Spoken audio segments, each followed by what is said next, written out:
চলে এসেছি সোনার সংসার রান্নাঘরে। দেখো বড় সাইজের কাতল মাছ ভালো করে হলুদ লবণ মেখে নিয়েছি।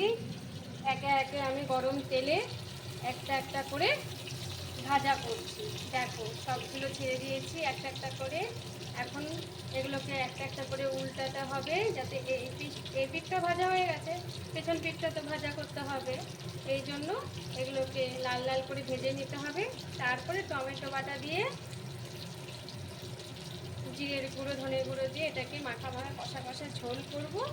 আর সাথে ওপর থেকে ধনে পাতা ছড়িয়ে দিতে হবে। চলো তোমরাও করে ফেলে চটপট এই কাতল মাছের রেসিপিটি।